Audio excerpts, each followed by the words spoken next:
அந்தோணியார் என்றாலே அவர் அற்புதங்களுக்கும் அதிசயங்களுக்கும் பெயர் போனவர். அந்தோணியாருடைய பாதத்தை யாரெல்லாம் நம்பிக்கையோடு தேடி வருகிறார்களோ, அந்தோணி ஐயா என அவரை வாஞ்சையோடு அழைத்து அந்தோணியாருடைய பாதத்தில் தங்களுடைய குடும்பங்களை ஒப்புக் கொடுக்கிறார்களோ, அத்துணை பேரையும் அந்தோணியார் உயர்த்தக்கூடியவராக இருக்கிறார் என்பது நாம் ஒவ்வொருவரும் அறிந்த, நம்முடைய குடும்பங்களில் நாம் கண்டு கொண்டிருக்கின்ற சாட்சிகளாக இருக்கும். அப்படி ஒருவர் அவருடைய வாழ்க்கையில் நடைபெற்ற ஒரு நிகழ்வை பகிர்ந்து கொண்டார். மைக் செட் நிறுவனம் வைத்து ஏறக்குறைய ஒரு 15 ஆண்டுகளுக்கு முன்பாக நடத்தி வந்த அன்பர் அவர். தொடக்கத்துல மிக சிறிய நிறுவனமாக நடத்தி வந்திருக்கிறார். அதன் பின்பாக அங்கிங்குமா கடனை வாங்கி அந்த மைக் செட் நிறுவனத்தை இன்னும் அதிகமான பொருளை வாங்கி நடத்தி வந்திருக்கிறார். அப்படி நடத்தி வரக்கூடிய சூழ்நிலையில் அவரிடம் பணிபுரிந்தவர்கள் சரியான முறையில் வேலைக்கு வரவில்லை. ஒரு இடத்துல செட்டை கெட்டன்னு சொல்லி ஆர்டர் வாங்கியாச்சு, ஆனா அங்க போவதற்கு ஆள் இல்லை. இப்படி பல்வேறு விதமான குளறுபடிகள். அதே நேரத்தில் கடனை வாங்கி பொருட்களை அதிகமாக வாங்கிய காரணத்தில் அந்த கடனை அடைக்க முடியாத ஒரு சூழ்நிலை. அவருக்கு 3 பெண் குழந்தைகள், ஒரு பையன், 4 பிள்ளைகள். தொழிலில் அவர் எப்படியாவது முன்னேறி விட வேண்டும், எப்படியாவது தன்னுடைய குடும்பத்தை இன்னும் உயர்த்தி விட வேண்டும் என்கின்ற அத்தகைய மனநிலையோடு என்ன செய்றாரு, அங்கு இங்குமாக அலைந்து பார்க்கிறார். கடனானது அவருக்கு இன்னும் அதிகமாகிக் கொண்டே இருக்கிறது. கடன் தொல்லை அவருடைய தலைக்கு மேலே சென்று விட்டது. அப்போது குடும்பத்தோடு இணைந்து அவர்கள் ஒரு முடிவுக்கு வந்தார்களாம். நாம இனிமேலு வாழ முடியாது. ஏன்னா மனைவியினுடைய நகை எல்லாத்தையும் வித்தாச்சு, வீட அடமானத்துல இருக்குது. எப்போது வேண்டுமானாலும் வீட்டை என்ன செய்யலாம், எடுத்துக்கொண்டு போய்விடலாம். பொருட்கள் அனைத்தையும் மைக் செட் நிறைய வச்சிருந்தது, பாதிக்கு முக்காவாசி மேல வித்தாச்சு. ஒன்றுமே இல்லாத, உணவுக்கு கூட வழியில்லாத ஒரு சூழ்நிலையில் அந்த மனிதர் தள்ளாடி கொண்டிருக்கிறார். இப்போ குடும்பத்தோடு இணைந்து நாம் தற்கொலை செய்து கொள்வோம், இனி வாழ்ந்து என்ன பிரயோஜனம் என்கின்ற ஒரு இக்கட்டான நிலைக்கு, வாழ்வின் அடுத்து ஒன்றுமே இல்லை என்கின்ற ஒரு சூழ்நிலைக்கு அந்த குடும்பமானது தள்ளப்படுகின்றது. இப்போ அவரு முக்குடல் பஸ் ஸ்டாண்டுக்கு போறாரு. போயிட்டு அங்க மருந்து கடையில போய் மருந்து வாங்கிட்டு வரணும். செவ்வாய்க்கிழமை அது. இப்போ மருந்து வாங்க போகின்ற போது அவருடைய நண்பர் ஒருவர் என்ன செஞ்சிருக்கிறாரு, முக்குடல் பேருந்து நிலையத்துல நின்றுக்கிறார்.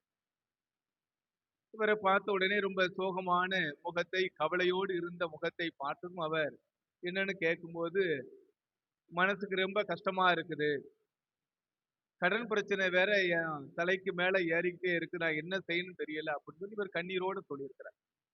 அவர் வாங்க, நம்ம பக்கத்துல கல்லிடை குறிச்சி அந்தோணியார் ஆலயம் இருக்கிறது, அந்த ஆலயத்துக்கு நாம போயிட்டு வரோம்னு சொல்லி என்ன செஞ்சிருக்கிறாரு, கூப்பிட்டு போயிருக்கிறார்.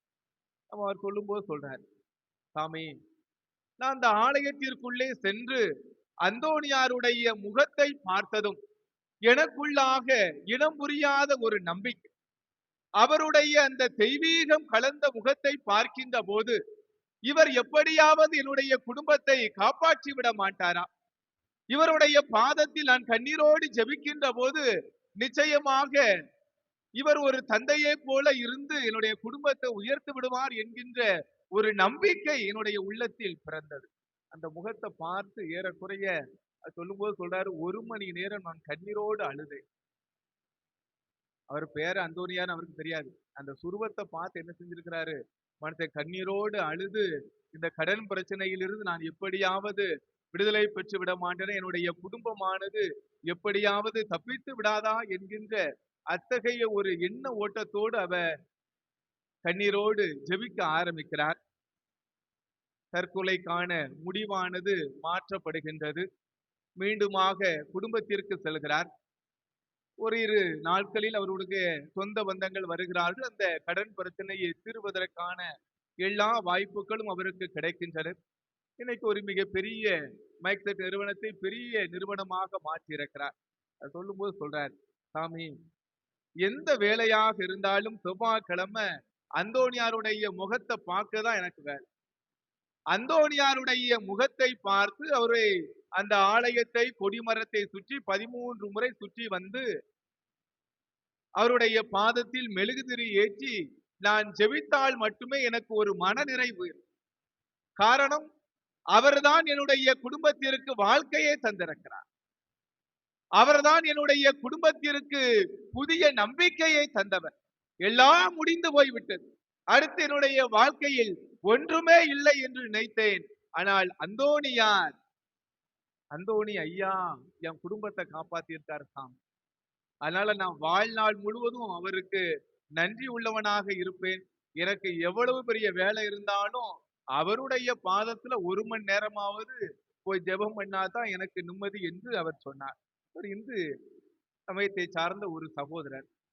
இயேசுவில் அன்பு நிறைந்தவர்களை, அந்தோணியாருடைய பாதத்தை நம்பிக்கையோடு தேடி வரக்கூடிய பிள்ளைகளை, அவர்கள் எந்த மதமாக யாராக இருந்தாலும் சரி, நம்பிக்கையோடு ஜெபிப்பவர்களுக்கு அந்தோணியார் அவருடைய பரிந்துரையால் உயர்த்தக்கூடியவராக இருக்கிறார். மேலான அருளை ஆண்டவர் இயேசுவிடமிருந்து பெற்று தரக்கூடியவராக இருக்கிறார்.